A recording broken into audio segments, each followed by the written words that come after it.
जब दिल्ली से चल रहे थे तो घर पर बैठे हुए जो श्रीदा भक्ति मार्ग के माध्यम से श्रवण कर रहे हैं कथा को, उनकी इच्छा हुई, जो प्रदेश रहने वाले हैं, कि गुरुजी आप कहते हो कि राजा हरुइत है कौन, ये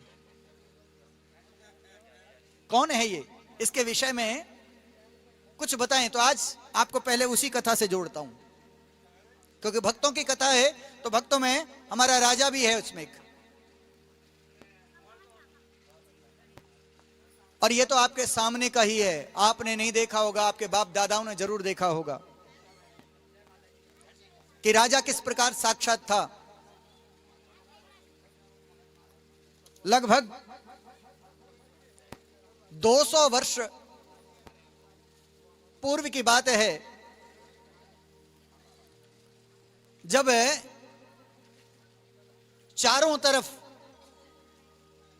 लगभग गोरखाओं का शासन हुआ करता था। उसी समय 4 पट्टी सल्ट में, उत्तराखंड के अल्मोड़ा जिले में 4 पट्टी सल्ट में एक राजा होता था जिसका नाम था राजा समर सिंह। विशाल शरीर, अपनी रानी के साथ में इस 4 पट्टी सल्ट पर शासन किया करता था। निवास स्थान गुजरूकोट। राजा मां भगवती कालिंका का बड़ा उपासक, मां भगवती कालिंका की पूजा करता था। समय व्यतीत हुआ, चारों तरफ राजा का शासन सुचारू रूप से चल रहा था। कौशिया से लेकर के कुणखेत, बोरना से बसनाई तक राजा के खेत, राजा के जमींदार, सुखपूर्वक शासन चल रहा था। घर में कमी थी तो संतान की कमी थी। राजा ने अपने गुरुओं की आज्ञा मानी और मां भगवती की आराधना करी। आराधना सफल हुई। राजा के राजमहल में किलकारियां गूंजने लग गई। राजा के यहां संतान का सुख मिल गया। पहली संतान हुई, राजा ने उत्सव मनाया। दूसरी, तीसरी, चौथी, पांचवी, छठी और सातवीं। देखते ही देखते राजा के यहां मानो 7 दीपों का सुख ऐश्वर्य विराजमान हो गया। राजा के यहां 7 पुत्र हो गए। राजा बड़ा हर्षित और कहते हैं, 5 वर्षे लाड़ये 10 वर्षे ताड़ये प्राप्ते तु 16 वर्षे मित्रवत आचरे। बच्चे को सिर्फ प्रेम करना चाहिए, प्यार करना चाहिए। कब तक? जब तक वो 5 वर्ष का है। जितनी ममता है, जितना प्रेम उड़ेलना चाहते हो बिल्कुल उड़ेल डालो। जैसे ही 6ठा वर्ष लग जाता है और वहां से 16वें वर्ष के आरंभ तक बिल्कुल उसको संभाल के रखो। कहां गया था, किससे मिला, आज क्या करा, सब जानकारी लो, सारी जानकारी लो और जानकारी प्राप्त करो। और जैसे ही वो 16वें वर्ष में प्रवेश करता है, मित्र की तरह आचरण करना चाहिए। हरे कृष्ण बोलो। जहां गलती कर रहा है वहां उसे टोको, संभालो कि ये गलत है। अक्सर होता है कि जब किसी के घर में संतान विलंब से पैदा होती है ना, तो वो लाड़ प्यार में सब भूल जाता है। और विशेष करके राजा के यहां अगर ऐसा होता है तो राजा के यहां तो उसकी संतान को तो बिगड़ना बड़ा सहज हो जाता है। जैसे भगवान कृष्ण के यहां हुआ कि भगवान की संतान है कर करके भगवान ने कहा कि अपने जीवन में कभी किसी संत का अपमान मत करना। किसी संत से उपहास मत करना। हम यादवों का यह धर्म नहीं है। किंतु हुआ क्या, भगवान के पुत्रों ने इसके विपरीत ही आचरण कर दिया। भगवान गोविंद की द्वितीय पत्नी जिसका नाम जामवती था, उसके गर्भ से जो बालक पैदा हुआ, जो भगवान शंकर का अंश था, जिसका नाम सांब था, जिसका अर्थ ही होता है शंकर सहित अंब, वो सांब, उसको माध्यम बनाया और कपड़ा बांध करके दुर्वासा, कण्व, अगस्त्य, गर्ग आदि सब ऋषि वहां उपस्थित हैं, उनके सामने पूछ दिया कि ये स्त्री है, गर्भवती है, घर में 6 बालक पहले ही हैं, अब ये फिर गर्भवती है, जानना चाहती है कि इसके गर्भ से क्या पैदा होगा। बड़े बड़े ज्योतिषी, भृगु जैसे ऋषि वहां उपस्थित हैं, जैसे ही उपहास किया समझ गए।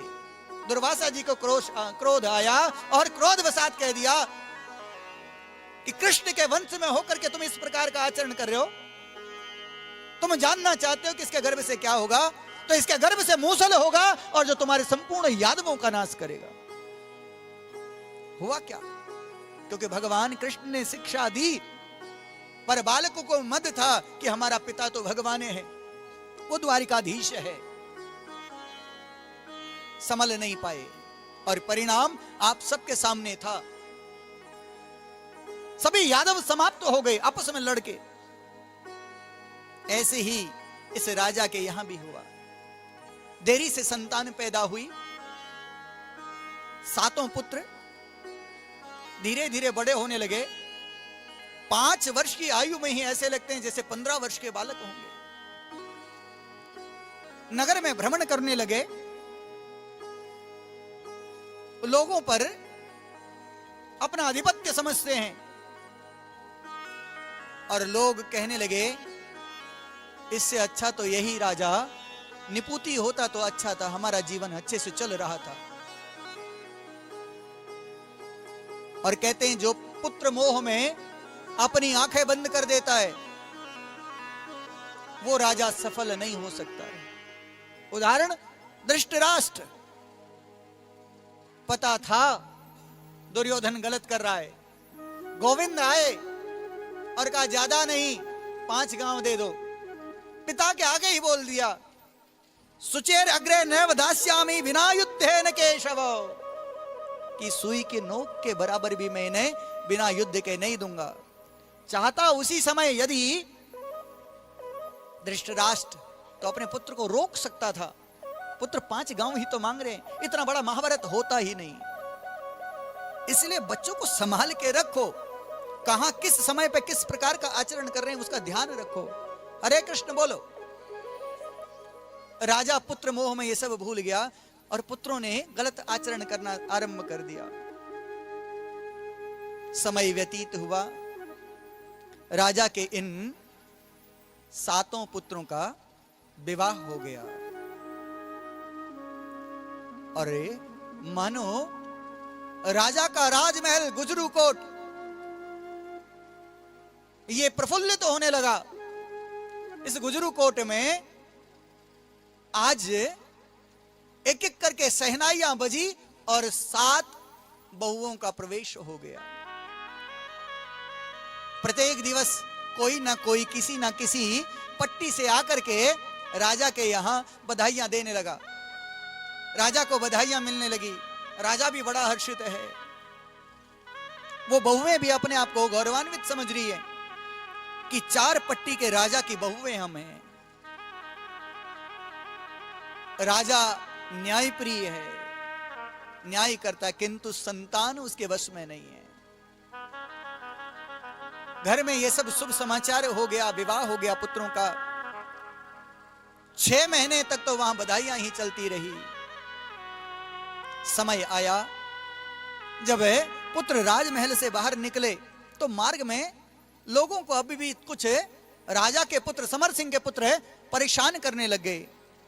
और जब परेशान करने लगे तो लोग कहने लगे कि किस दिन इस राजा का वंश समाप्त हो जाए,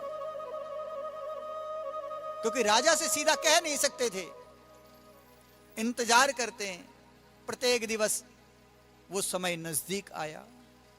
क्या हुआ? दुर्भिक्ष फैल गया, अकाल आ गया, एक बीमारी फैल गई, और बीमारी थी तीव्र ज्वर की। वो जैसी बीमारी फैली, चारों पट्टियों में लोग बीमार होने लगे। अब तक राजा का महल सुरक्षित था, पर कब तक रहता? कहते हैं जीवन में याद रखना, कभी किसी की हृदय की टीस को लेकर के मत जाना, किसी के हृदय को दुखाना मत, क्योंकि अगर हृदय किसी का दुख गया ना, हरे कृष्ण बोलो, विशेष करके के मां बाप के हृदय को तो बिल्कुल मत दुखाना, क्योंकि अगर मां बाप का हृदय दुखी कर करके आप किसी तीर्थ पर जाते हो ना, तो आपका तीर्थ व्यर्थ है। क्योंकि जिस तीर्थ पर जाकर के जिस ईजा को, जिस मां को तुम पूजने जा रहे हो, उसी मां का विग्रह तुम्हारे घर पर है और वो परेशान है, और तुम जा रहे हो तीर्थ पर जाकर के यज्ञ करने, उसी यज्ञ का कोई फल नहीं मिलेगा। अगर आपको वास्तव में करना ही है तो घर पर जो बैठी है ना, उसकी ही पूजा कर डालो। हरे कृष्ण बोलो। अब तुम भोजाबा पे चले हैं जनका कि मैं बैठ गई, मैं आरती उतार दे कब? हरे कृष्ण बोलो। हाँ, पूजा का अर्थ क्या है? यहां से होती है, अंदर से होती है, बाहर से नहीं आती। वो जबरदस्ती का तो प्रदेश में आप में से जितनी रहने वाली हो, कार्तिक के महीने में एक दिन व्रत करने लग गई हो कि एक दिन के देवता को पूजने लग गई हो, हरे कृष्ण बोल दो। अंतःकरण से पूजो, अंतःकरण से पूजो। हाँ, यथा आगे आवाज, हरे कृष्ण बोल दो। अंतःकरण शुद्ध होना चाहिए। मेरे पूज्य पिताश्री कहते थे, माता तीर्थम पिता तीर्थम और तीर्थम गुरुदेव च। दो पग मां के, दो पग पिता के, हो गए 4 धाम। इनमें भी चैन नहीं आता। आने वाले जो संत हैं, आपके जो गुरु हैं, 2 पग उनके, हो गए 6 धाम। कहीं और जाने की आवश्यकता है ही नहीं। हरे कृष्ण बोल दो, इन्हीं को सुधारो, पर कभी किसी को अपमानित मत करो, कभी किसी के हृदय की टीस को अपने जीवन में आने मत दो, क्योंकि वो जब लगती है ना, उसकी आवाज नहीं होती है। जैसे जब बिजली कड़कती है आवाज होती है, किंतु वर्षा, और जिस समय वर्षा होती है उस समय आवाज, यही मान के चलिए। अपने जीवन में भी ऐसा ही मान के चलिए। राजा के यहां ऐसा ही घटित होने लगा। समय आ गया कि राजा के राजमहल में भी उस बीमारी ने प्रवेश कर दिया, उस रोग ने प्रवेश कर दिया। राजा के राजमहल में भी वो रोग प्रवेश कर गया। राजा, रानी और 7 बहुएं, ये तो सुरक्षित हैं, किंतु राजा के 7 पुत्र एक एक करके बीमार पड़ गए। और वो ज्वर ऐसा हुआ कि शरीर से वो ताप कम होने ही नहीं मानता, ताप कम ही नहीं होता है। और राजा है, सोचो आपका बालक अगर कभी बीमार होता है तो आप प्रयास करते हो कि जहां तक आपका सामर्थ्य है वहां जाने का प्रयास करते हो, वहां चले जाते हो, बालक को ले जाते हो, वैद्य को बुलाते हो, अपना सामर्थ्य। राजा ने बड़े बड़े वैद्यों को बुलाया, चारों पट्टी से अलग अलग वैद्य आए, रोज नित्य नया वैद्य वहां प्रवेश कर रहा है, और इनका इलाज करने का प्रयास हो रहा है, किंतु सब विफल हो गए। राजा के 7 पुत्रों को कोई दवाई कार्य ही नहीं करती, कोई दवा कार्य ही नहीं करती। एक समय आ गया कि एक दिन राजा चिंताग्रस्त था। रानी और बड़ी बहू बड़े पुत्र के पास बैठे ही थे कि देखते ही देखते बड़े पुत्र ने अपने प्राण त्याग दिए। राजा को बड़ा धक्का लगा कि आज जिन पर अभिमान करता था, जिन पर अभिमान करता था,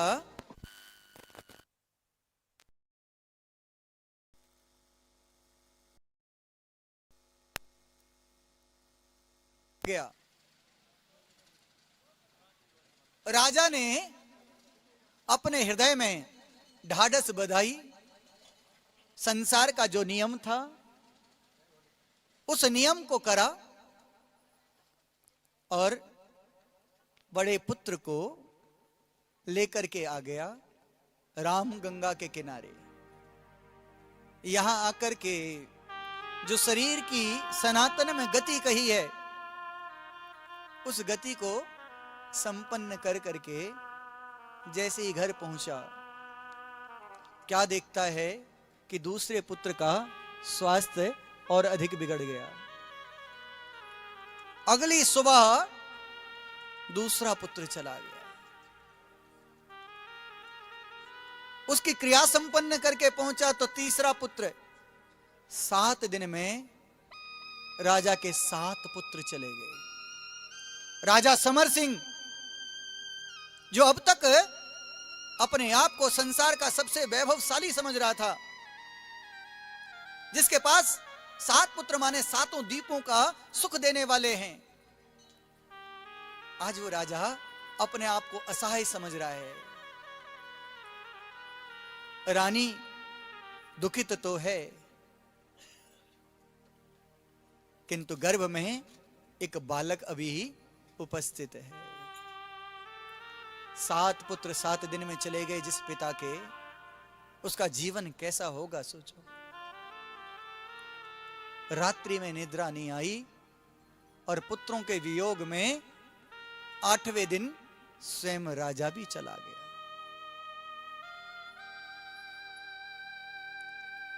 वो गुजड़ू कोट, जहां अब तक हर्ष उत्सव मन रहे थे, अब वहां सिर्फ निराशा और सिर्फ एक ही चीज है कि निराशा, निराशा और निराशा। जितना घर में था तब तक तो जीवन चला। चारों पट्टी के जितने जमींदार थे वो सोचने लगे कि अब हमारा कोई राजा है नहीं, कहीं ऐसा ना हो कि हम भी गुलाम हो जाएं, हम पर भी कोई आक्रमण कर ले, किसी को बाहरी को पता लग गया तो हमारा राज्य भी अब चला जाएगा। बाहर किसी ने जाकर के किसी को कानो कान खबर नहीं करी कि चारों पट्टी सल्टे अनाथ हो गई हैं।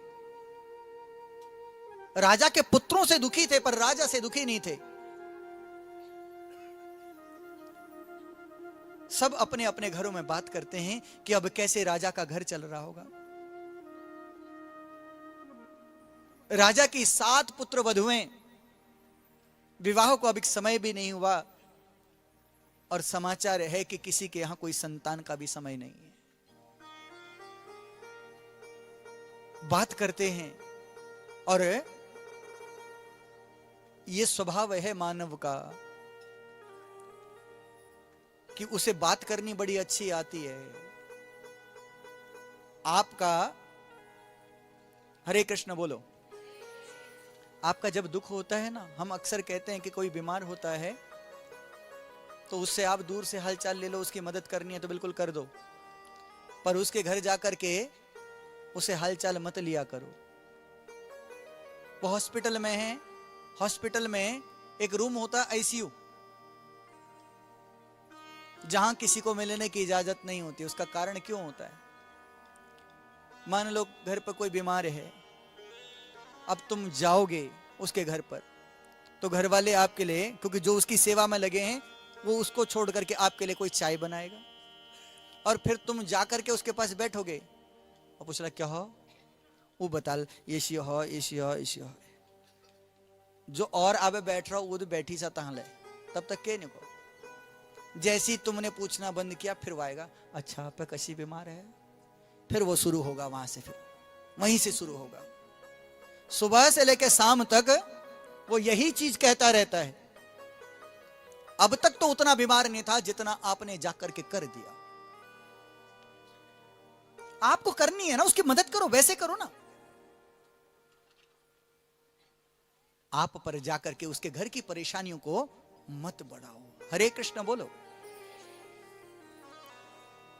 समझदार थे चारों पट्टी के लोग, पर स्वाभिमानी थे, बड़ा क्रोध आता था इनको और बहुत तेज थे। सल्ट के जितने थे वो बड़े तेज होते थे। और एजिल हनीबल, ये बाहर वालों के लिए आज भी बड़े तेज होते हैं। गए नहीं राजा के यहां क्या हाल है, कुछ पूछा नहीं। समय की गति हुई, राजा की रानी ने प्रसव हुआ और एक और पुत्र को जन्म दे दिया। 8वां पुत्र हो गया। किसी को कानो कान खबर नहीं लगी। और मां ने भी अपने बालक का पालन पोषण किया। वो 7 पुत्र वधुएं जो थी वो भी इस बालक के पालन पोषण पर लग गई।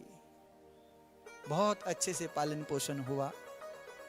बालक नाम रख दिया हरू। नाम रखा इस बालक का हरू। हरू नाम रखा। और बालक कहते हैं कि विद्यालय भेजना चाहिए, शिक्षा के लिए भेजना चाहिए। क्यों भेजना चाहिए? कहते हैं विद्या ददाति विनयम विनयात याति पात्रताम। विद्या से विनय मिलती है और जब विनय होती है तो उससे पात्रता आती है। वही पात्र बनाने के लिए, अब अगला वाला वाक्य इसलिए नहीं बोल रहा हूं, पात्रता धनम आपनोति, पात्र बनने से धन मिलता है। अब धन तो हमारा तो एक ही उद्देश्य होता है ना कि ये वाला धन होता है, पर वास्तव में ये धन नहीं है। ये धन नहीं है। संतों के पास जाकर के कहते हैं गुरुजी मेरा व्यापार नहीं चल रहा है, गुरुजी मेरा चलो नौकरी नहीं लागे रहे। और संतों से जाके पूछो तो कैसे हो? अरे उनसे पूछ रहे तुम कैसे हो? उनसे जाकर के एक कवि की बात याद आ गई। कवि कहता है मैं एक नए शहर में गया। अब ये मान लो मैं ही तुम्हारे यहां आया। मैंने कहा ना मेरा मैत है और आया हूं मैत चैत।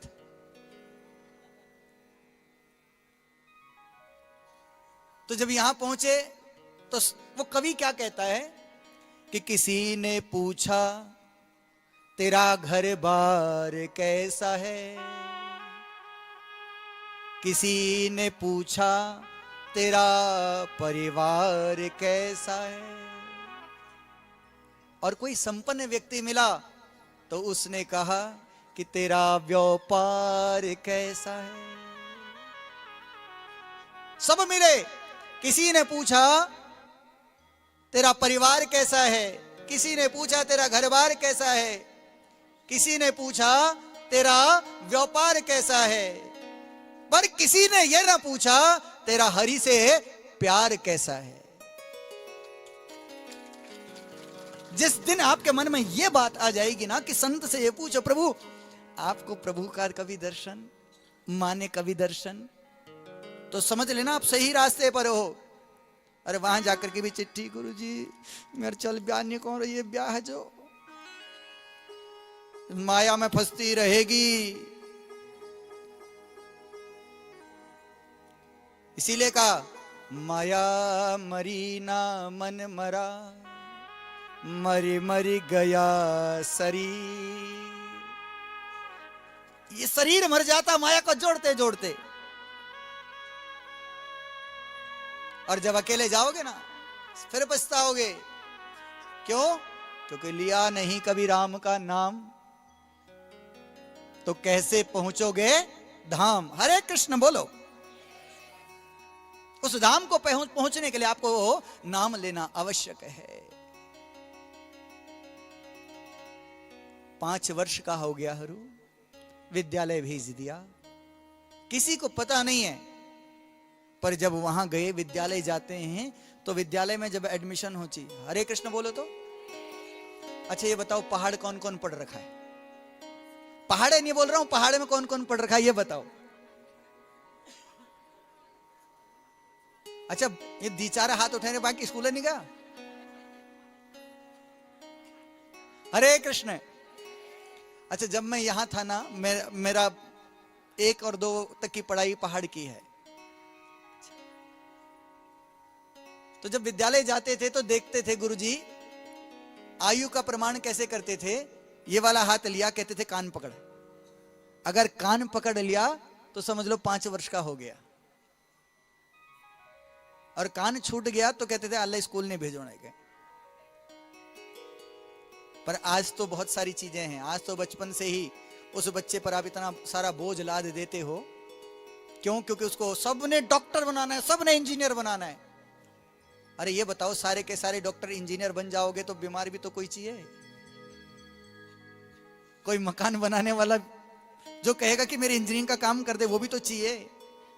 सारे मिस्त्री बन जाओगे तो बेलदार कौन बनेगा?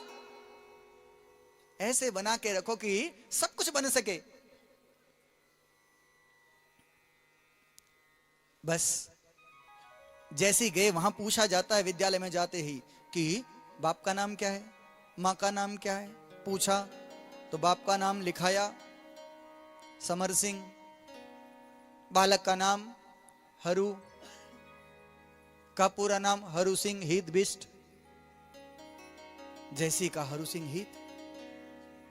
अच्छा सब में बात फैल गई। अरे हम तो सोच रहे हैं कि राजा का वंश ही समाप्त हो गया।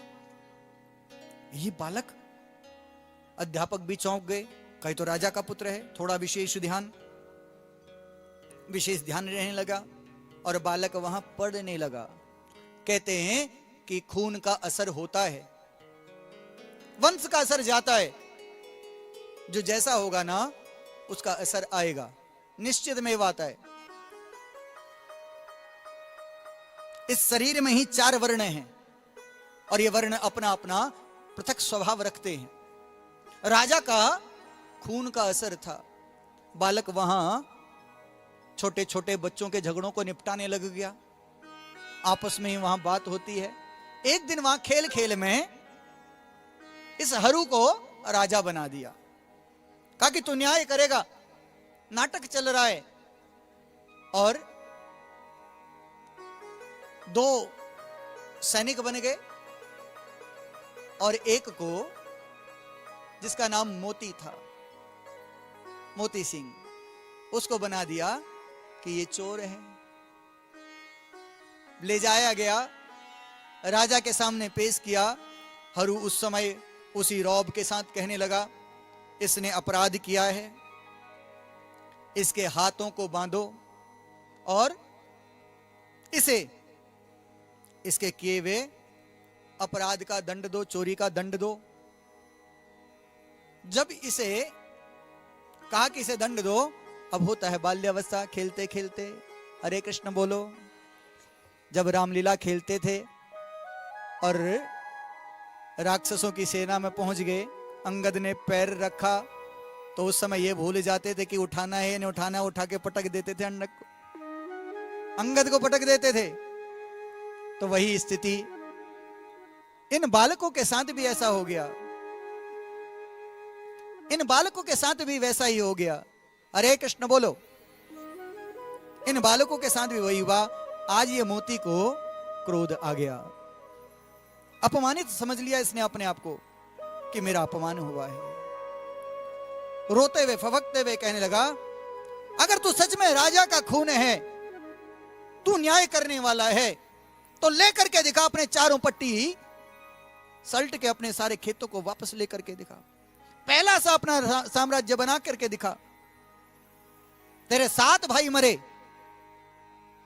उन भाइयों का भी बल यदि तेरे में है तो पहले से अधिक समृद्धशाली अपने राज्य को, अपने साम्राज्य को स्थापित करके दिखा। जैसी 7 भाई मरे बात सुनी, आज तक जो मां ने भी नहीं बताई थी वो बात आज हृदय पर चुभ गई। आज हरू घर आया, और मां से कहने लगा, मेरे सिर पर हाथ रख, बता मैं किसका पुत्र हूं। मां पहले तो इधर उधर बात कहने लगी, कहने लगा, मां सच बता, अन्यथा आज मुझसे बुरा कोई नहीं होगा। मां ने देख लिया कि आज तो अपने पिता की तरह ये वार्तालाप कर रहा है। मां ने सोचा नहीं बताऊं। कहने लगा, अगर नहीं बताएगी तो मैं भी अपने भाइयों की तरह तेरे को छोड़ के चला जाऊंगा। जैसे ही भाइयों का नाम लिया, मां का हृदय पिघल गया कि 7 पुत्र तो पहले खो चुके हूं, कहीं ऐसा ना हो ये जिद में ये भी अपने प्राण छोड़ दे। सारी बात बता डाली कि दुर्भिक्ष आया, उसमें एक एक करके तेरे 7 भाई चले गए और 8वें दिन तेरे पिता भी चले गए। और तब से हमारी ये दशा हो गई कि पिता नहीं है तो कोई जमींदार आकर के, कोई जमींदार आकर के कर का भाग देता ही नहीं है, कर का भाग नहीं देता है। जैसे ही कहा कि वो कर का भाग नहीं देता है, उसी पल इसके मन में रोष आ गई और उस रोष वशात वस्त्र पहने अश्व पर आरूढ़ हुआ। आरूढ़ होकर के कहने लगा, मां अगर मैंने तेरा दुग्ध पिया है और राजा का खून मेरे इन धमनियों में है, तो मां कल सुबह तक हमारा राज्य वैसा ही तुझे मिल जाएगा जैसे पहले था। चल दिया वहां से चल दिया। सबसे पहले पहुंचा कौशया और यहां जाकर के उसने आवाज लगाई कि क्षेत्रवासियों, मैं राजा समर सिंह का पुत्र हरु सिंह तुम सबको आदेश देता हूं कि पिछले 14 वर्षों में जो कर तुमने हमें देना था वो नहीं दिया। अगर कल तक वो कर नहीं दिया तो फिर मुझसे बुरा कोई नहीं होगा। सबने बात सुनी, सब भयभीत हो गए। कुणखेत आया, यहां भी उसने वही कहा। बोरना गया, बसनाई गया, यहां जाकर के भी यही आवाज लगाई। चारों पट्टी के लोग आज हर्षित होने लगे कि हम तो सोच रहे थे कि हमारा ये क्षेत्र अनाथ हो गया, पर इस वाणी को सुनकर के लगता है कि कोई ना कोई हमारे को संभालने वाला है। सबने दूध, दही, मक्खन, अनाज, धन जो भी हो सकता था सब लेकर के प्रस्थान कर दिया गुजड़कोट की ओर को। रात्रि भर हरु को नींद नहीं आई। मां कहती है कि पुत्र तू गलत रास्ते पर जा रहा है, ये उचित नहीं है, तुझे इस रास्ते पर नहीं जाना चाहिए। पर कहता है, मां रुक जा, कल सुबह तक अगर परिणाम नहीं आया तो जैसा कहेगी मैं वैसा कर दूंगा, तू जैसा कहेगी मैं वैसा कर दूंगा। सुबह हुई, सुबह होते ही उसी पल हरु क्या देखता है, चट्टान पर चढ़ करके देखा कि चारों पट्टियों से लोग अपने साथ सामान लेकर के पहुंच गए। मां से जाकर के प्रणाम किया, चरण वंदना की, और चरण वंदना करते ही मां ने इसे अपने हृदय से लगा लिया। और देखते ही देखते चारों पट्टी के जमींदारों द्वारा दिया गया कर मिल गया। अब इस राजा की देखो उदारता, उस दिन कर लिया, अगले दिन स्वयं हर क्षेत्र में स्वयं पहुंचा और वहां के लोगों से जाके कहने लगा कि भैया देखो, यदि मेरी वाणी आपको कटु लगी हो तो मैं आपसे क्षमा प्रार्थी हूं। मेरी अम्मा, मेरी जा, अगर मैंने कहीं कुछ कटु कह दिया तो उसे आप अपने हृदय पे मत लेना। तुमने मेरी बात का मान रखा, मैं बस यही देखना चाहता था। तुम्हारा ये बेटा हर पल जब तुम कहोगे तुम्हारे साथ खड़ा है, तुम्हारी सेवा में तत्पर रहेगा। इस प्रकार की बात सुनी, राजा की ये बातें सुनी, जितने चारों पट्टी के लोग थे बड़े हर्षित हो गए। जाकर के उनके बीच में बैठ जाता और कहने लगा, इजा तुम ऐसा मत मानना, मेरे शहरों में काम करने जा रहे हो, घर पर तुम्हारा बालक भूखा है, ऐसा मत करना कि उसे भूखा छोड़ करके तुम मेरे डर से काम करो, डर से मत करना मेरी माँ। तुम पहले बालक की सेवा करना, जितना समय मिलेगा उतने में तुम मेरे शहरों में आके काम कर देना। सबका इतना प्रेम हो गया इस राजा के प्रति कि कहने लगे वास्तव में अगर समर सिंह के बाद अगर कोई रहा तो यही हमारा आगे उद्धार कर सकता है, यही हरू हमारा राजा है। सबने स्वीकार कर लिया। समय व्यतीत होने लगा। एक दिन ये हरू इन अपने क्षेत्र में घूमते घूमते एक गांव में जाकर के बैठ गया। वहां एक बूढ़ी अम्मा से कहने लगा, अम्मा घर में सब ठीक? अम्मा कोई परेशानी नहीं कौन? जैसे ये पूछा वो अम्मा उसकी भलाई लेने लगी, राई नून उतारा। ये कहने लगा, अम्मा मेरे घर में सब ठीक है। पूछा कि कैसे है घर में सब कैसे, क्योंकि राजमहल को कोई ज्यादा देख नहीं सकता था। सारी बात पूछी और इसने अपने घर की सारी बात कह डाली। और बाद में कहा, अम्मा कोई भलजन नानी हले जब बताया, मेरी माँ जैसी 7 बौजी से घर के, मेरी माँ जैसी 7 भाभियां हैं मेरी घर पे, और मेरी एज अब बूढ़े है, मेरी माँ भी अब बूढ़ी हो गई। उसकी सेवा के लिए अगर कोई मुझे सुशील, आज तुमको लागो कि मेरे परिवार जो ठीक ठाक है, तुमको लगे कि वो कन्या मेरे परिवार के लिए अच्छी है तो तुम मुझे बता देना। मुझे कुछ नहीं चाहिए, बस मेरे परिवार को, मेरे वंश को, मेरी माँ की और मेरी माँ जैसी भाभियों की सेवा करने वाली हो जाए, वही चाहिए, बस इतना ही चाहिए। राजा के इतने पवित्र विचार सुने कि अपनी जनता के बीच में आकर के वो उनसे बात करके अपने हृदय के भाव को व्यक्त कर रहा है और हृदय में अपना स्थान बना लिया। हरू ने स्थान बना लिया। कहते हैं कि दीवार के भी कान होते हैं, शत्रु कहीं भी कोई भी खड़ा हो सकता है, और विशेष करके जो आगे बढ़ रहा है, जो अच्छे मार्ग पर चल रहा है, उसके शत्रु तो पग पग बने जाते हैं, हर पग पर बने रहते हैं, किसी ना किसी प्रकार से कोई ना कोई व्यवधान कर देंगे। मान लो इस मंदिर पे अच्छा कार्य हो रहा है, नीचे से जल आ रहा है तो मोटर ही खराब कर देंगे, मौका लगना चाहिए रात को आके पाइप ही काट जाएंगे किसी ना, क्योंकि देख रहे हैं कि यहां ये सब कैसे हो रहा है। ईर्ष्या कभी कोई कहीं भी उत्पन्न हो सकती है, कोई भी शत्रु बन सकता है। ऐसे ही राजा का एक शत्रु, वो सोचने लगा अगर ऐसे ही रहा तो कल को यह हरू और समृद्धशाली हो जाएगा, करें क्या? कहते हैं अगर किसी घर को खराब करना हो तो सबसे पहले उस घर की स्त्रियों को खराब कर डालो, सबसे पहले उस घर की स्त्रियों को खराब कर डालो। हरे कृष्ण बोलो। क्यों कहा जाता है? उसका एक ही कारण होता है, ये मेरी माँ होती है ना, मेरी बहनें जो होती हैं ये बड़ी भोली होती हैं, बहुत भोली होती हैं, ये किसी के भी बहलावे फुसलावे में बहुत जल्दी से आ जाती हैं, ये किसी के भी दुख को देख करके जल्दी द्रवित हो जाती हैं, इसलिए इनको बहलाना फुसलाना बहुत आसान होता है। हरे कृष्ण बोलो। और तभी तो आए दिन हम आप सबकी घटना सुनते हैं कि आया चूड़ी बेचने, कहा अमा तेर गलोबंद भले लागो रो, और आगिन दिन अमक गौ जंगों में पड़ी था। हरे कृष्ण बोलो। विधर्मियों को अपनी धरती पर प्रवेश नहीं देना है, आप संभाल के रखिए, मत लो उनसे सामान, आएंगे ही नहीं, और जब आएंगे नहीं तो तुम सुरक्षित रहोगे, तुम्हारा कोई बाल बांका नहीं कर सकेगा।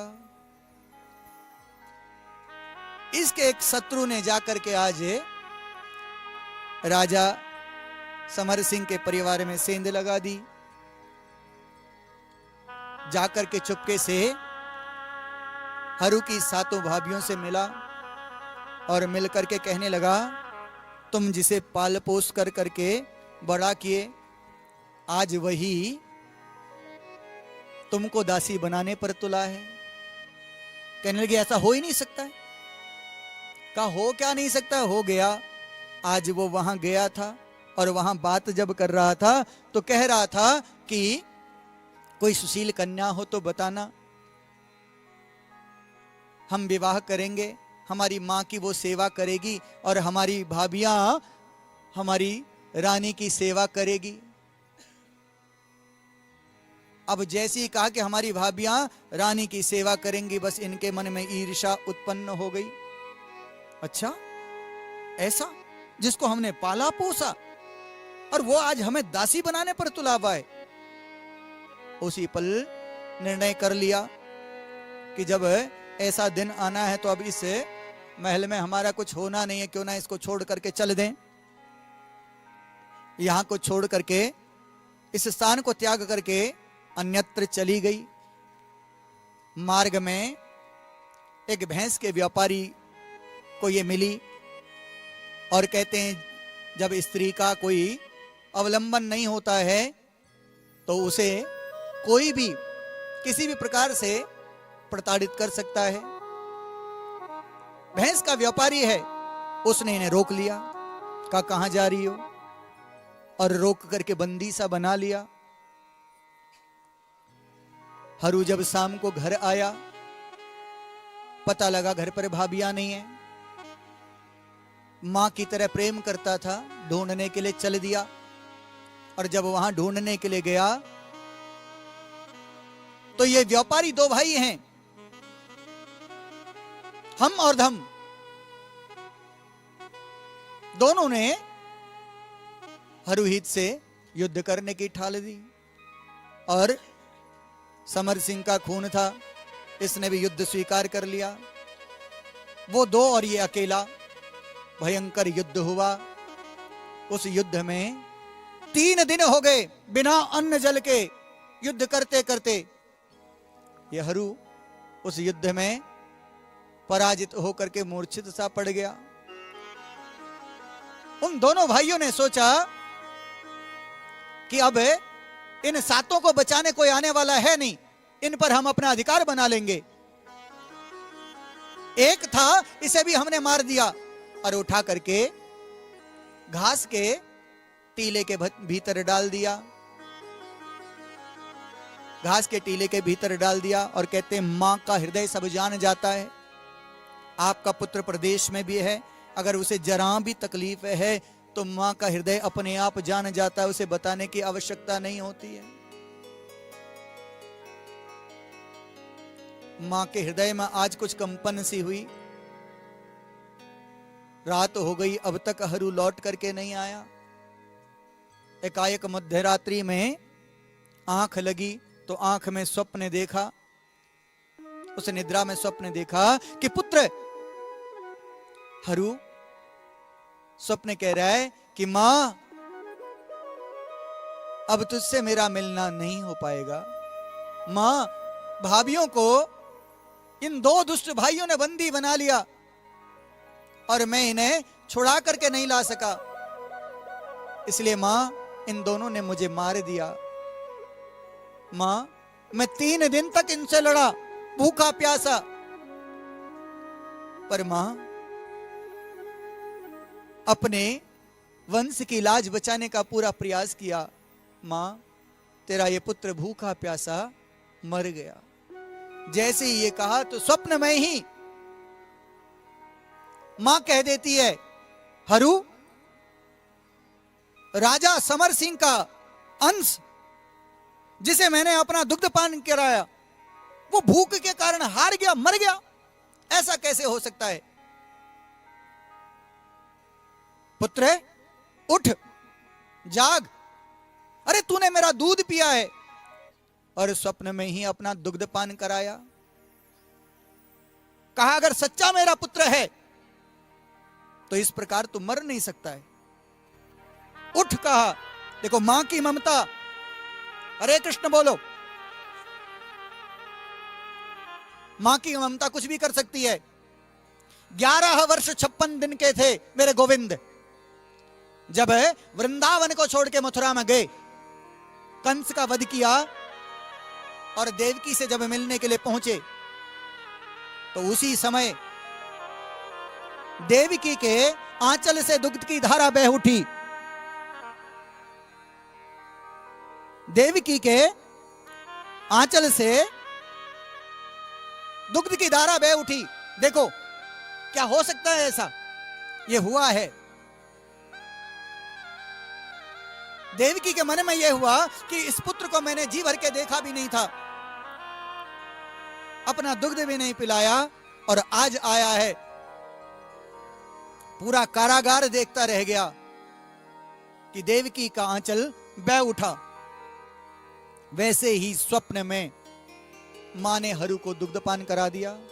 अगली सुबह हरू उठा और उठ करके दोनों भाइयों को ललकारा कि अगर तुमने अपनी माता का दुग्धपान किया है तो युद्ध करो। दोनों भाई कहने लगे, अभी तो इसको मार दिया था, लगता है इसे साधारण मृत्यु रास नहीं आई, अब की बार हम इसे मारेंगे और गोमय के टीले में, गोबर के टीले में डाल देंगे ताकि ये सड़ के मर जाए।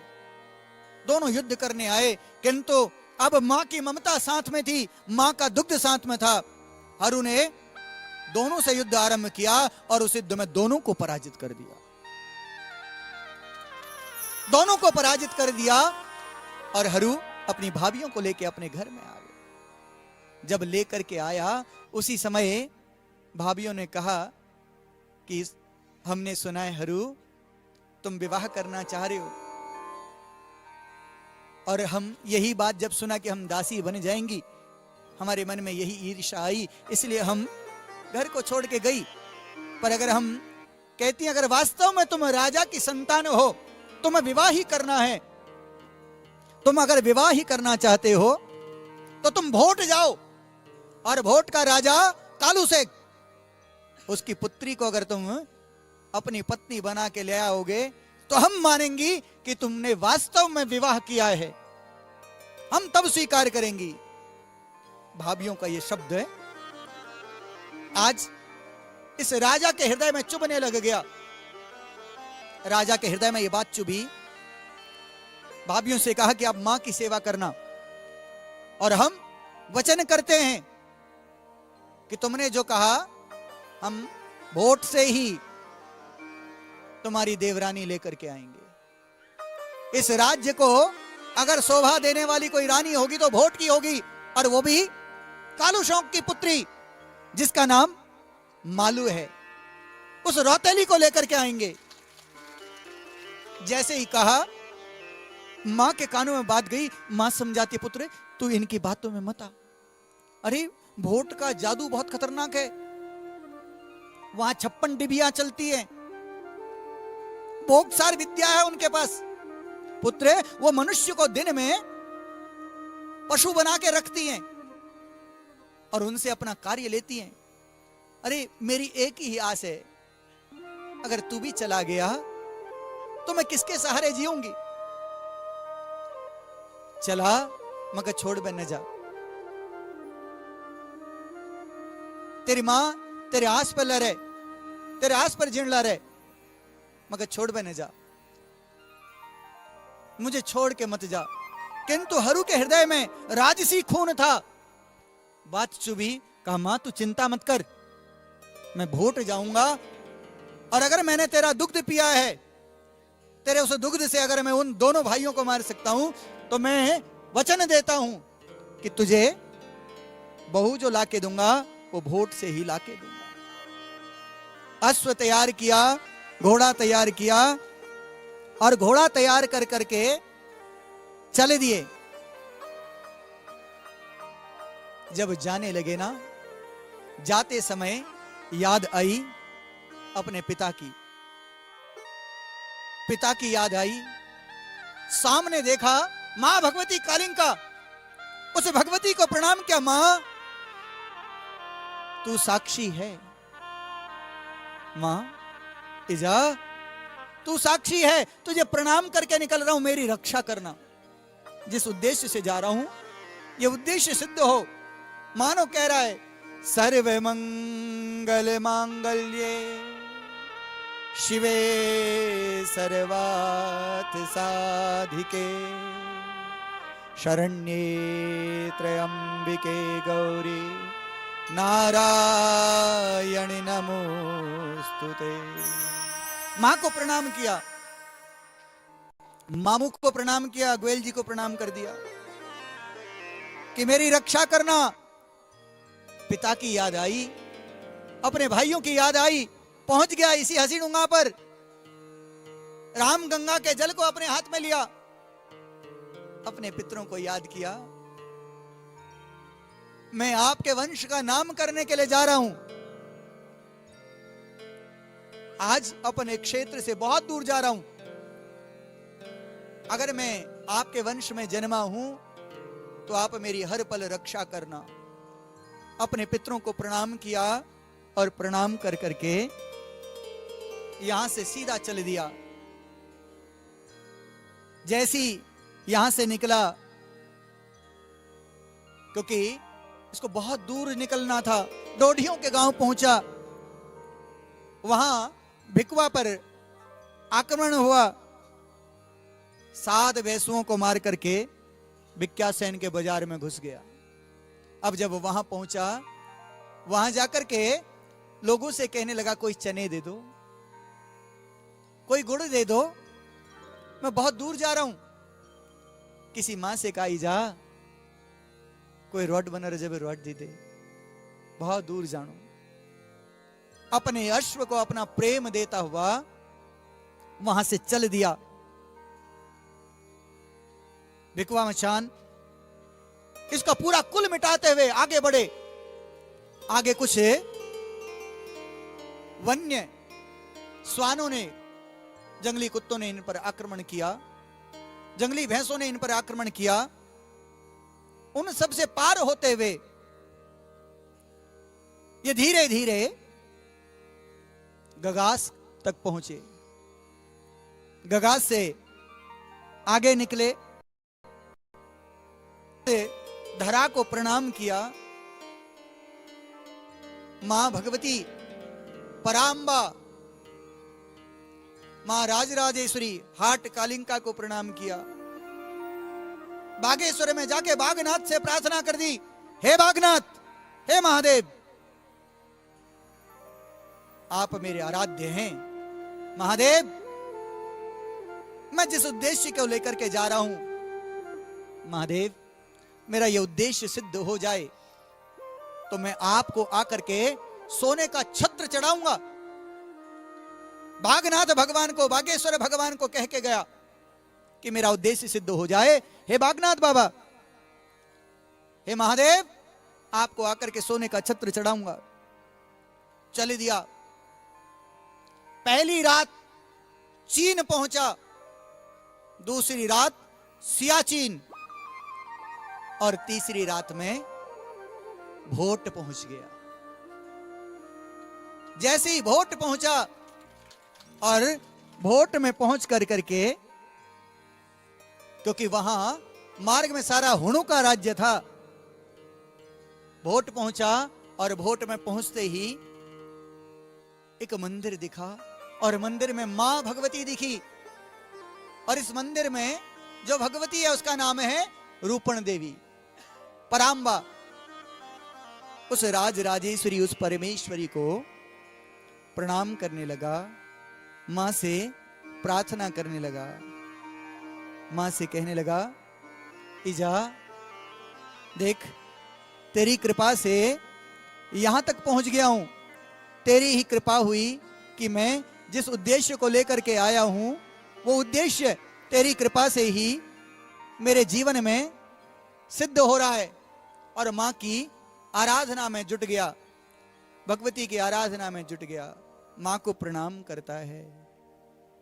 मां से कहने लगा, इजा, अब तू मुझे सामने दिख गई है ना, तो ये निश्चित है कि मां, मेरा ये कार्य सिद्ध ही होगा। आंखें बंद करी और बंद करके मां को स्तुति करने लग गया, मां से प्रणाम करने लग गया। और उसी पल एक घटना घटती है। एक कन्या उस मंदिर में आती है और मां को रिझाने लगती है, मां को प्रणाम करती है, मां को अभिवादन करती है, मां से प्रार्थना करती है कि मां, पिछले 16 वर्षों से तेरी आराधना कर रही हूं और इस आराधना का फल मुझे प्रदान कर दे। मां से वंदना करती है। बोलिए भगवती मैया की जय हो। भगवती भवानी मैया आई रे यूं तेरा द्वारा। भगवती भवानी मैया मैं आई रे यूं तेरा द्वारा। सुफल है जाए मैया तो धर दीजे मेरे ला। इको रवन सुफल है जाए मैया तो धर दीजे मेरे लाजा। भगवती भवानी मैया तेरा द्वारा तो सुफल है जाए मैया धर दीजे मेरे राजा।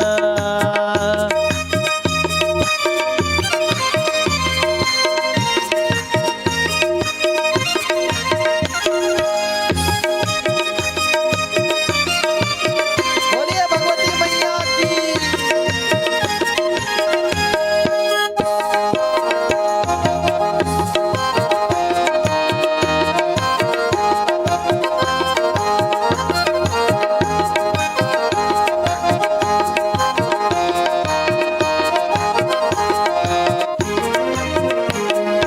राम जी का धनुष देवी शिव जी का त्रिशूला।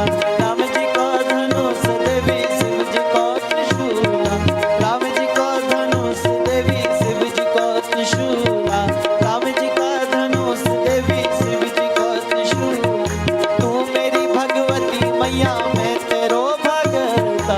तू मेरी भगवती मैया मैं तेरो भगत। मैं तेरो भगत मैया ओ मैया जय यो तेरा द्वारा। मैं तेरे को भगत मैया आई रे यो तेरा द्वारा। भगवती भवानी मैया रे यो तेरा द्वारा। सुफल है जाए मैया तो धर दीजिए मेरे राजा। जय हो मैया की। भगवती मैया की जय हो। जय जय।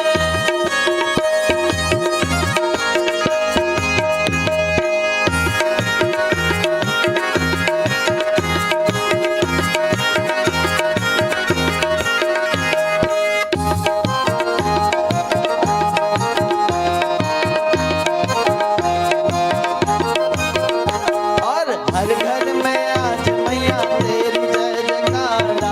हर घर में आज मैया तेरी जय जयकारा। फूल पाती भेंट मैया ले रही दरबारा। फूल पाती भेंट मैया ले रही दरबारा। ले रही दरबार मैया ओ मैया ले यो तेरा द्वारा। ले रही दरबार मैया आई रे यो तेरा द्वारा। भगवती भवानी मैया आई रे यो तेरा द्वारा।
भगवती भवानी मैया आई रहियो तेरा द्वारा।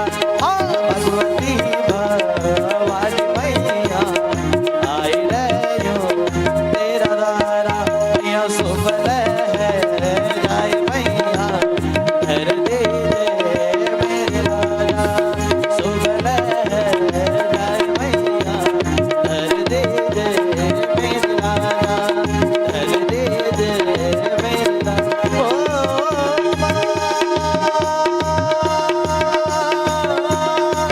शेरा वाली जोता वाली पहाड़ा वाले। बोलिए भगवती मैया की जय। बोलिए शेरा वाली मैया की जय हो। बोले रूपण देवी मां की। हरे कृष्ण हरे कृष्ण हरे कृष्ण। जैसी राजा वहां अपनी विनती करी रहा था कि एक कन्या पहुंच गई और वो कहने लगी कि मां पिछले 12 वर्ष से तेरी तपस्या कर रही हूं। हे रूपण देवी, मैंने सुना था कि मां तू साक्षात है। मां मैंने तुझसे कुछ और नहीं मांगा था। मैंने कहा था कि मुझे इस देश से कोई बाहर ले जाने वाला कोई राजा मिल जाए, मेरा वरण करके ले जाए। मां तूने मेरी एक नहीं सुनी, तूने एक नहीं सुनी। जैसे ही ये कहा उसी पल हरू वहां खड़ा हो गया, कहने लगा देवी आप ऐसा क्यों कहती हो मां को? ये ईजा तो सबकी सुनती है, आप क्यों कह रही हो ऐसा? और सुनो, मैंने आपकी सारी बात सुन ली। आपके मन का कामना भगवती ने स्वीकार कर लिया। देवी तुम कौन हो? कहने लगी मैं यहां के राजा कालू सौंक की पुत्री मालू हूं। जैसे ही कहा कि कालू सौंक की पुत्री मालू हूं, उसी पल आंख भर आई और मां को प्रणाम किया। बोल सांचे दरबार की जय। मां को प्रणाम किया और प्रणाम करते ही कहने लगा देवी आज मेरी ईजा ने, इस भगवती ने तेरी मन की बात सुन ली और मैं तुझे ही लेने आया हूं। जैसी का तुझे ही लेने आया हूं।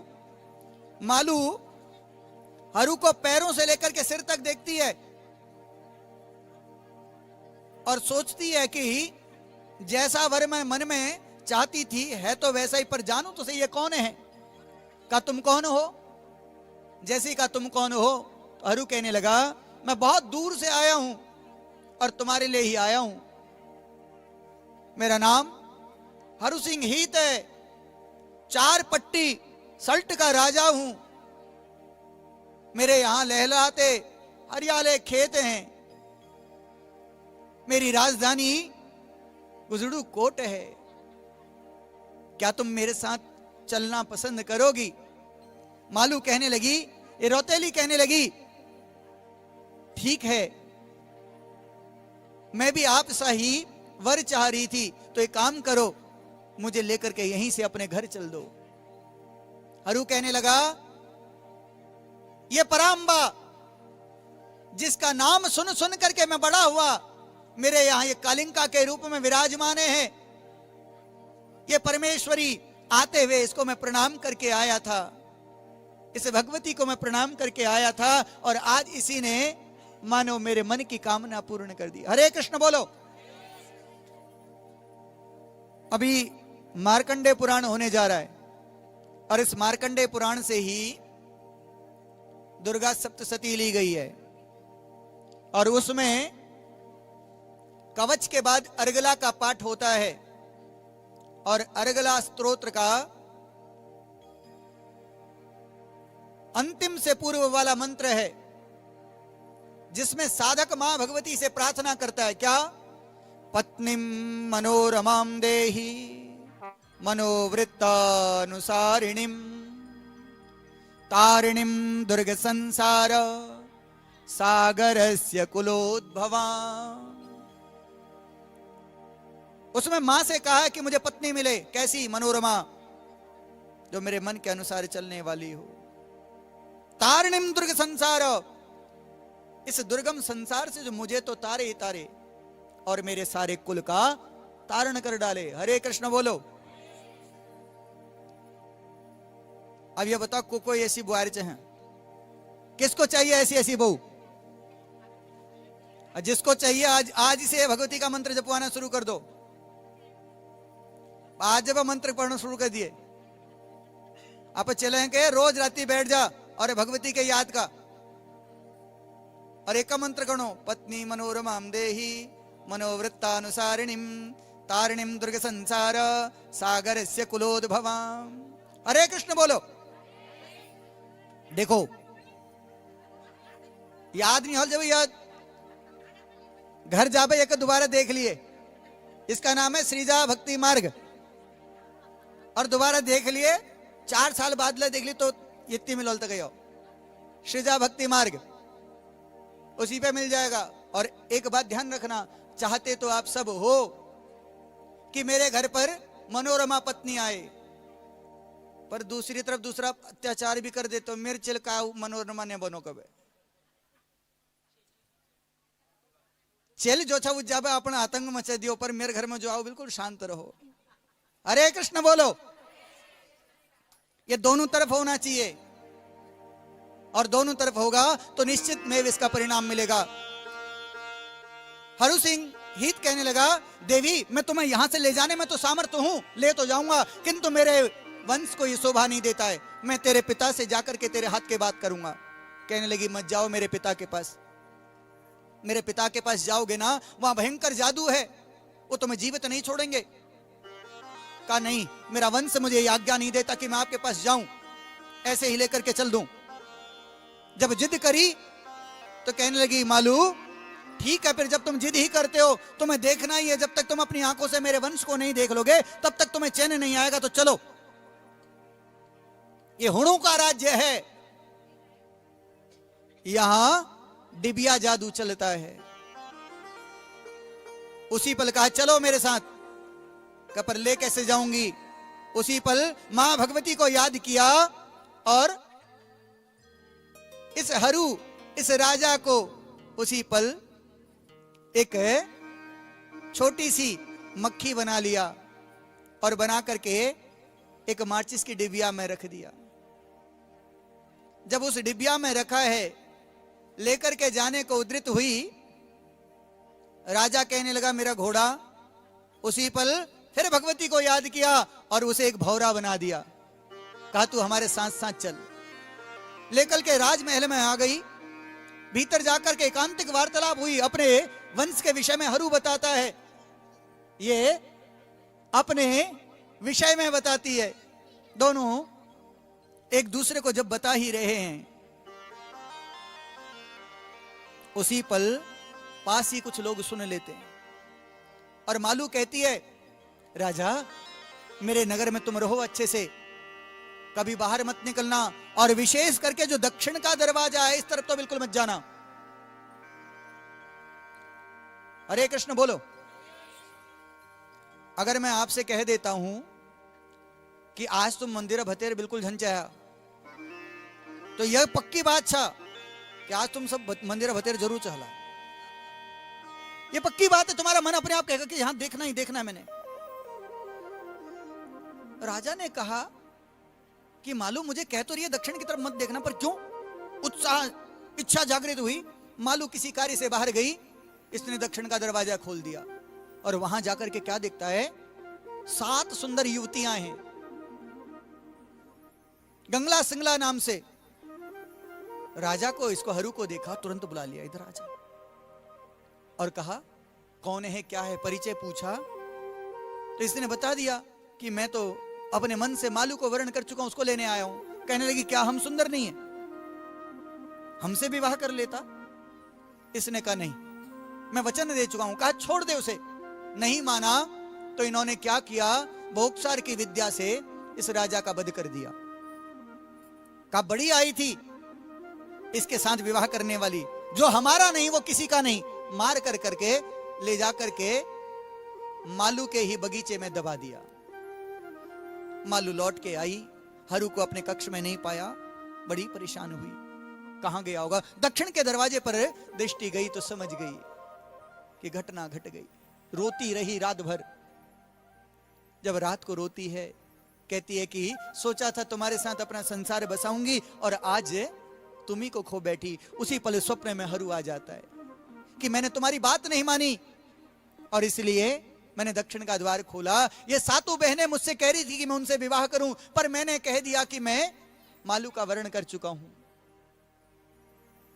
इसलिए इन्होंने मुझे मार के तुम्हारे बगीचे में दबा दिया है। जैसे ही ये कहा, मालू की नींद खुली, उसी पल कुदाल ली और लेकर के बाहर आई बगीचे में, खोद कर करके इस हरू के शरीर को बाहर ले आई। अपनी मंत्र विद्या से गंगला संगला का जो काला जादू था वो धीरे धीरे विष के रूप में हरू के शरीर से बाहर निकाल दिया, हरू को पुनः जीवित कर दिया। हरू से जब बात कर ही रहे थे कि उसी पल किसी ने बात सुन ली और राजा कालूसोंग को जाकर के समाचार दे दिया कि तेरी पुत्री किसी से बात करती है। इसको क्रोध हुआ, अपने सभी सैनिकों को लेकर के युद्ध करने के लिए आया। जब युद्ध के लिए आया उस समय मालू दुविधा में फंस गई कि एक तरफ पति है और एक तरफ पिता है, किसको स्वीकारूं। पर स्मरण होया कि मां भगवती के सामने इसका वर्णन किया, इसे भी स्वीकार करना ही है। पति का साथ दिया, हरू ने कालूसोंग का वध कर दिया। वहां से बहुत सारी संपदा लेकर के लौट चले और जैसे ही बागनाथ भगवान के मंदिर पर पहुंचे, भगवान भोलेनाथ के मंदिर पर पहुंचे और आते ही द्वार से ही मालू के साथ प्रणाम कर दिया। नमः पार्वती पदे हर हर महादेव। महादेव को प्रणाम कर दिया और आवाज लगा दी बाजार से कि यहाँ के जितने सुनारे हैं, जितने सुनियारे हैं, जिस पर जितना स्वर्ण रजत है, उस सब से मेरे बागनाथ के लिए एक मुकुट बना दो, एक छत्र बना दो। और मेरे बागनाथ ने मेरी विनती सुनी है। महादेव इसकी विनती को स्वीकार किया है। इसने वहां जाकर के छत्र चढ़ाया और बाबा को प्रणाम करने लग गया। महादेव से कहने लगा कि हे महादेव, आपकी इतनी बड़ी कृपा मेरे ऊपर, मेरे परिवार पर बरसी है। बाबा बस मैं तो सिर्फ एक ही बात कहता हूं और ये सच भी है, जिसके जीवन में महादेव का पदार्पण हो जाता है ना, उसके जीवन में और कुछ शेष ही नहीं रहता है। हर पल क्या रहता है? भोले बाबा का जिनसे संबंध है, मेरे बाबा से जिनका संबंध है, डमरू वाले से जिनका संबंध है, उसे हर घड़ी आनंद ही आनंद है, उसे हर घड़ी आनंद ही आनंद है। भोले बाबा, ओ भोले बाबा, भोले बाबा से जिनका संबंध है, उसे हर घड़ी आनंद ही आनंद है, उसे हर घड़ी आनंद ही आनंद है। जय हो।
ही सुगंध है, उसे हर घड़ी आनंद ही आनंद है, उसे हर घड़ी आनंद ही आनंद है।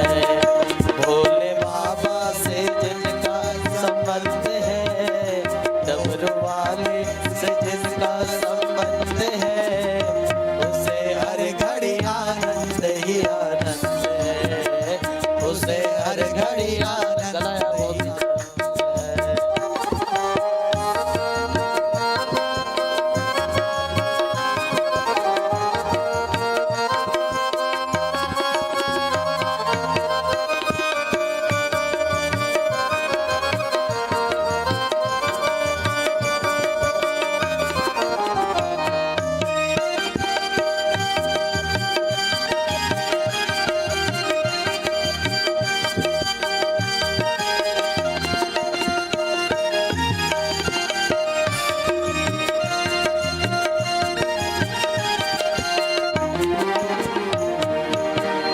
श्याम सुंदर कहे शिव से जोड़ो लगन, श्याम सुंदर कहे शिव से जोड़ो लगन, काटो जिंदगी ये वादे में होके मगन, काटो जिंदगी ये वादे में होके मगन। श्याम सुंदर हाँ श्याम सुंदर ओ श्याम सुंदर कहे शिव से जोड़ो लगन, श्याम सुंदर कहे शिव से जोड़ो लगन, काटो जिंदगी ये वादे में होके मगन, काटो जिंदगी ये वादे में होके मगन।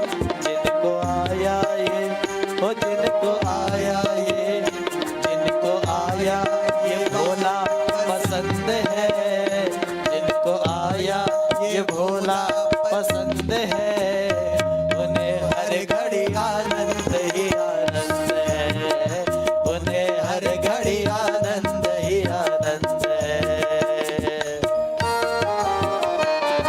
महादेव।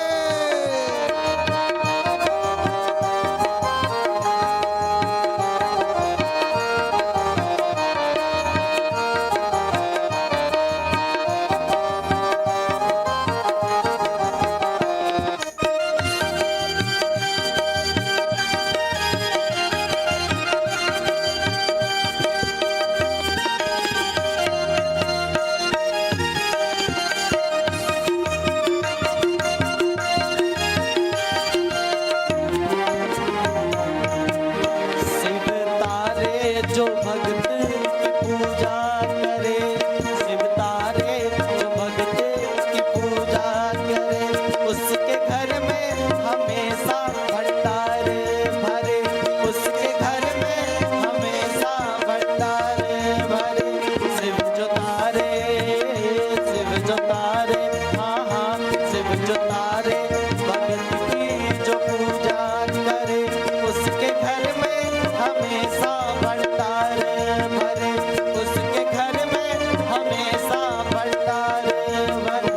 जिसके मन में ओ जिसके मन में, जिसके मन में ये मंदिर बुलंद है, जिसके मन में ये मंदिर बुलंद है, तो उठाइए अपने दोनों हाथ और कहना है क्या, उसे हर घड़ी आनंद ही आनंद है, उसे हर घड़ी आनंद ही आनंद है, उसे हर घड़ी आनंद ही आनंद है, उसे हर घड़ी आनंद ही आनंद है।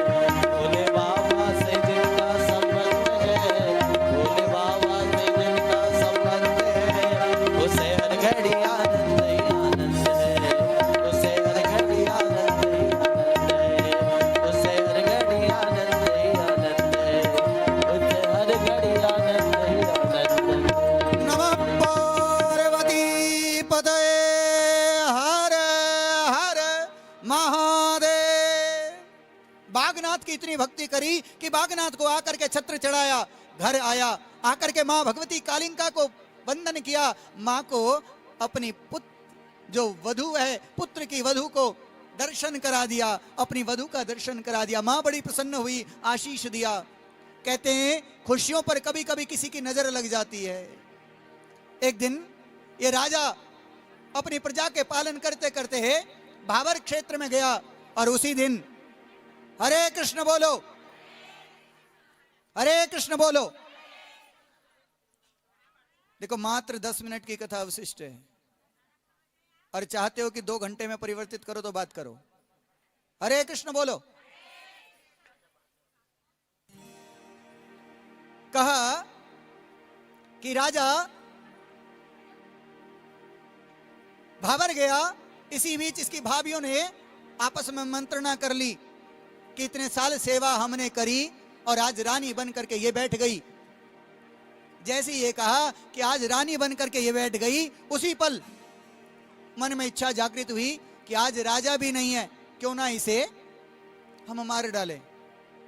और किया क्या, ये सातों भाभियां इस मालू रौतेली को लेकर के यहीं आ गई। कहां?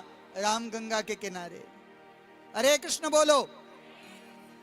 अब सुनना इस बात को ध्यान से, जो कल मैं मना कर रहा था आपसे। क्या कहा?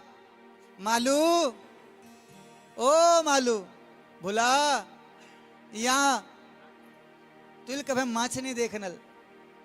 अरे यहां तक माछ दिखानू।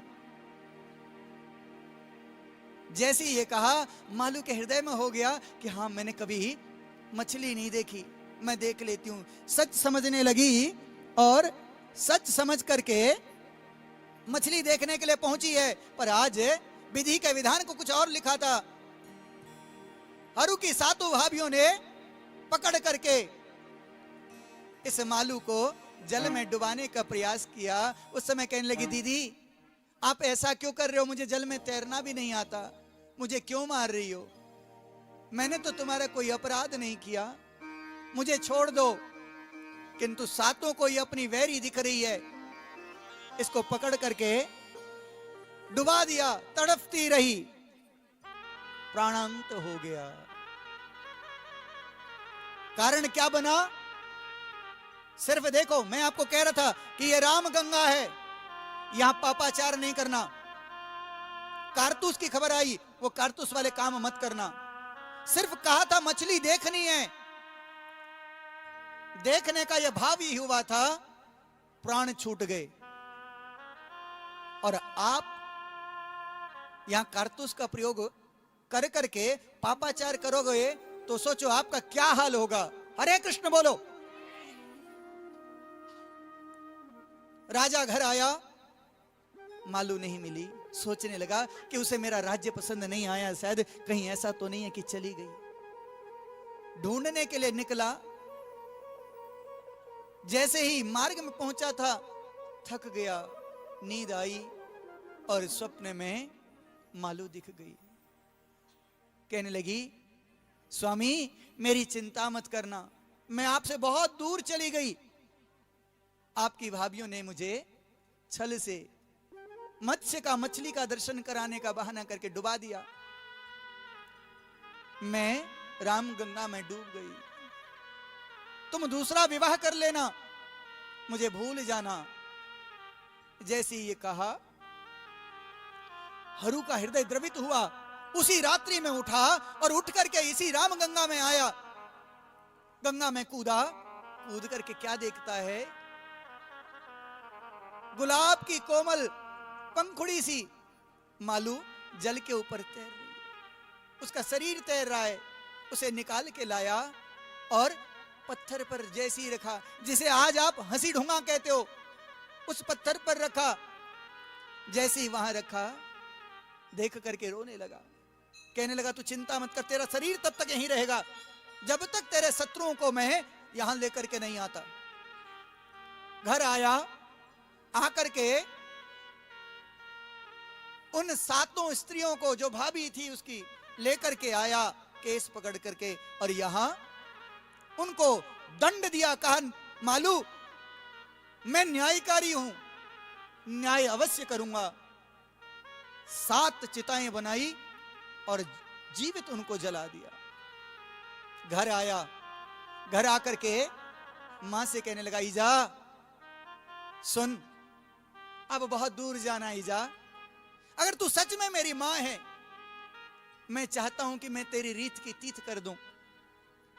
तेरी गतपथ अपने हाथ से कर दूं मां, अगर तू सच में मेरी मां है तो अपना शरीर छोड़ दे, क्योंकि मेरे बाद तेरा करने वाला कोई नहीं है। मेरी मालू को मार दिया है, मैं अपने मालू के साथ ही जा रहा हूं, इसलिए मां तू सच में मेरी मां है तो अपने प्राणों को छोड़ दे। इतना कहना था कि मां का इतना प्रेम था, मां ने शरीर छोड़ दिया। मां को लेकर के आए, मां की चिता को अग्नि दी। उसी पल अपने अश्व से, अपने घोड़े से कहा कि तूने हर पल मेरा साथ दिया, तू पुत्रवत मेरे साथ रहा, अगर तू सच में मेरा है तो तू भी अपना शरीर छोड़ दे। जैसे ही कहा उसी पल अश्व ने भी अपना शरीर छोड़ दिया। एक चिता अश्व की लगाई और स्वयं एक चिता बनाई, मालू के शरीर को हाथ में लिया और स्वयं उस धधकती हुई चिता में शांत हो गया। मां भगवती कालिंका से कहा कि मां, मैंने जरा भी अगर तेरी आराधना करी है, अगर मैंने तेरी पूजा करी है, मामू गोयल जी अगर मैंने तेरी पूजा करी है, मैं शरीर से तो जा रहा हूं, मेरी चारों पट्टी के मेरे जितने नागरिक हैं, ये जितने मेरे भाई बहन हैं, ये जब जब मुझे पुकारेंगे उस समय मैं न्याय के लिए उपस्थित हो जाऊं। मां मुझे बस इतना ही आशीष दे दे। ये कह करके हरू ने अपना शरीर वहां छोड़ दिया। और आज भी देखो, वो भगवती पराम्बा कालिंका का उपासक, वो भगवान शंकर का भक्त आज भी न्याय के लिए प्रसिद्ध है, आज भी न्याय के लिए साक्षात है। इस क्षेत्र में मंदिर से तो कभी कोई कुछ गड़बड़ कर ही नहीं सकता है। कुछ दिन पहले आपने घटना सुनी और कल की घटना भी सुनी कि जब कहा मोबाइल चला गया और कल सुबह ही वो मोबाइल भी प्राप्त हो गया। ये न्यायकारी राजा है और भगवान का भक्त है। भक्तमाल में राजा का वर्णन तो है नहीं, किंतु आप इस क्षेत्र के हो, इसलिए आपको राजा की भक्ति के विषय में भी बताना आवश्यक था। इस क्षेत्र का, चारुपट्टी सल्ट का जो बड़ा भक्त, मां कालिंका का भक्त, गौरिया का भक्त, भगवान शंकर का भक्त राजा हुरीत, आज शरीर ना होते हुए भी आज साक्षात रूप में विराजमान है, न्याय करता है। बोलिए राजा हरु सिंह हित की।